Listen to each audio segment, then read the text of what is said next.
Chinese new year ewe का दिन था। शेन फैमिली एक साथ गैदर हुई थी।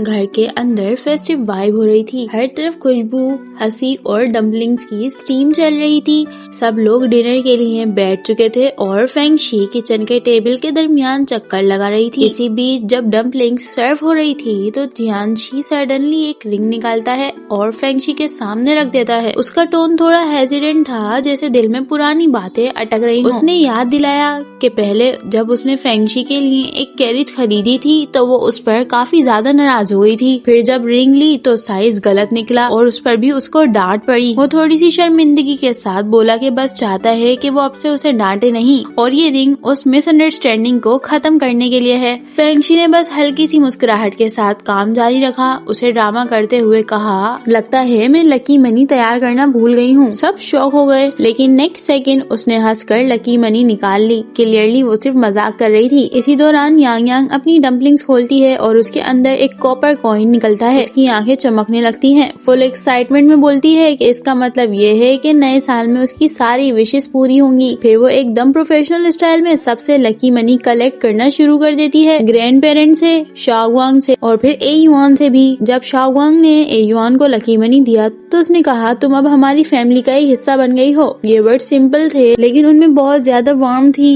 लिनियान इस ट्रेडिशन के लिए बिल्कुल भी प्रिपेयर नहीं था। उसके पास कोई स्पेशल पैकेट नहीं थी। उसने अपनी पर्स खोली तो जितनी भी लूज सिल्वर थी सबकी सब यांग यांग को देनी। कैजुअली बोला कि ये मेरी और लियू चैंग दोनों की तरफ से है। उसी वक्त यांग यांग को एक लेटर मिलता है उसके फादर शाओ जी का। एनवेलप के अंदर सिर्फ एक कॉपर कॉइन होता है। वो लिखता है कि ये लकी मनी है जो वो अफोर्ड कर सकता है। यांग यांग लेटर जोर जोर से रीड करती है। लेटर में शाओ जी लिखता है कि वो अपनी करियर की पीक की तरफ आधा रास्ता तय कर चुका है। उसका कॉन्फिडेंस स्काई हाई है और वो लिखता है कि उसकी चार्म की वजह से जहाँ भी जाता है लोग ऑटोमेटिकली उसे पसंद कर लेते हैं। लेकिन असल कहानी तो यहाँ पर बिल्कुल ही उलट थी। उसने एक दफा गांव वालों के लिए टॉक शो करने की कोशिश की। प्रॉमिस किया कि ये शो रिफ्रेशमेंट होगा, लेकिन कुछ भी अरेंज नहीं किया। क्राउड गुस्सा हो गया और ऑलमोस्ट उस पर मारपीट शुरू कर दी। उसने जेंडर इक्वेलिटी का लेक्चर देना शुरू किया और औरतों को डिवोर्स लेने का मशवरा देने लगा। रिजल्ट, लोगों ने मिलकर उसकी पिटाई कर ही दी। एक और दफा मार्शल आर्ट्स कंपटीशन में गया, लेकिन अपोनेंट ने पहले ही रिक्वेस्ट कर दी, प्लीज फेस पर मत मारना, मेरी फीमेल फैंस हैं। इतनी फेलियर के बावजूद लेटर का टोन तो बिल्कुल चीयरफुल था। वो लिखता है कि उसकी जॉब बहुत अच्छी है, स्टेबल है और हाई पेइंग है। कुलीग्स के साथ उसकी बॉन्डिंग बिल्कुल जबरदस्त है और उसकी फैमिली को उसकी टेंशन लेने की बिल्कुल भी जरूरत नहीं है। लेटर खत्म होता है इस बात पर कि वो यांग यांग को मिस कर रहा है, चाहता है कि वो उसी तरह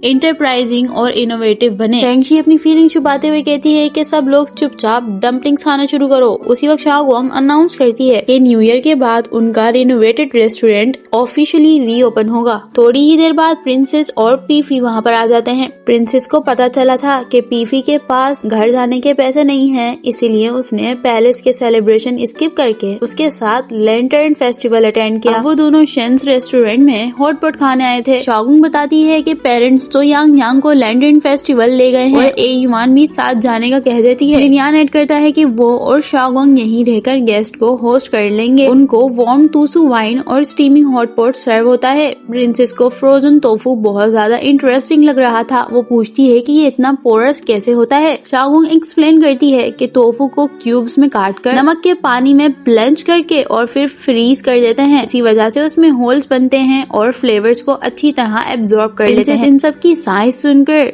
काफी ज्यादा इम्प्रेस हो गई थी शाओगुआंग से और फिर उसको कहती है कि वो उनके साथ टेबल पर ज्वाइन कर ले। शाओगुआंग लिनियान को कहती है कि वो अल्कोहल कम पिए, लेकिन पीफी हिंट देता है कि लिनियान का टॉलरेंस काफी ज्यादा है। प्रिंसेस भी याद दिलाती है एक दफा उसने सेकंड मास्टर हुआन के अंकल के बैंक्वेट में पूरी जियान वाइन पी ली थी बिना एक साइन दिए कि वो ड्रंक है। ये सुनकर शाओगुआंग को रियलाइज होता है कि लिनियान ने उससे झूठ बोला था। उसे सब कुछ याद आ जाता है, पास्ट इनकाउंटर्स, एक्सप्रेशन, फीलिंग्स। लिनियान भी समझ जाता है कि वो समझ चुकी है और क्वाइटली एडमिट करता है कि उसे भी सब याद है। प्रिंसेस उन दोनों को देखती है और शाओगुआंग को लैंटर्न फेस्टिवल के आसपास होने वाले मल्टीपल बैंक्वेट्स का केटरिंग कॉन्ट्रैक्ट ऑफर कर देती है। डिनर के बाद प्रिंसेस फ्रोजन टोफू का प्रोसेस देखने बैकयार्ड चली जाती है, फिर वेयरहाउस देखने की रिक्वेस्ट करती है। जैसे ही शाओगुआंग और लिनियान वेयरहाउस के अंदर जाते हैं, प्रिंसेस पीफी को साइड पर खींचकर दोनों को बाहर से लॉक कर देती है। शाओगुआंग दरवाजे को तोड़ने का सोचती है, लेकिन लिनियान कहता है कि प्रिंसेस को ट्रिक्स पसंद है, फोर्सफुली निकलना उसे नाराज कर सकता है। वो डिसाइड करते हैं वेट करने का। अंदर लिनियान वाटर शील्ड प्लांट्स को नोटिस करता है और पूछता है कि क्या उनके घर में ये खाए जाते हैं। शाओगोंग सॉफ्टली कहती है कि फैमिली ज्यादा नहीं खाती, ये स्पेशली उसके लिए रखा जाता है ताकि वो घर जैसे फील करे। लिनियान इमोशनल हो गया था।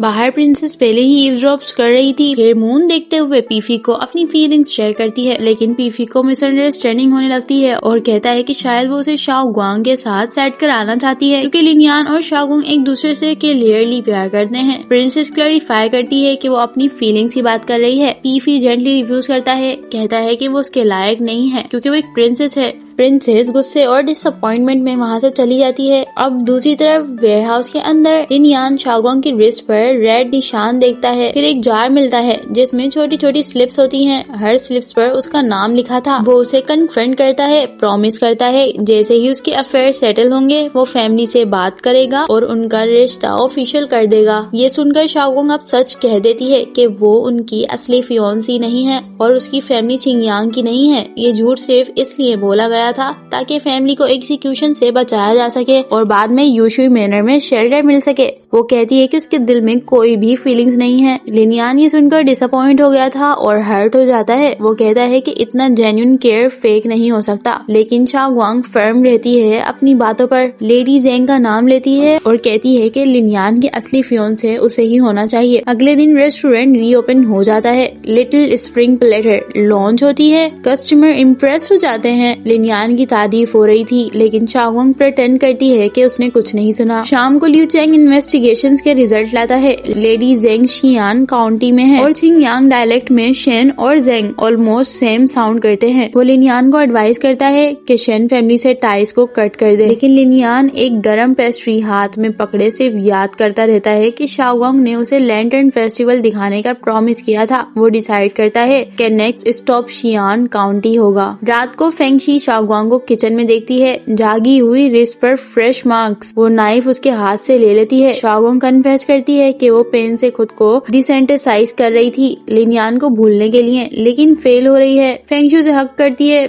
और कहती है सिली गर्ल ये क्या कर रही हो। वो प्रॉमिस करती है कि वो हमेशा उसका साथ देगी और यहीं पर जाकर एपिसोड एंड हो जाता है।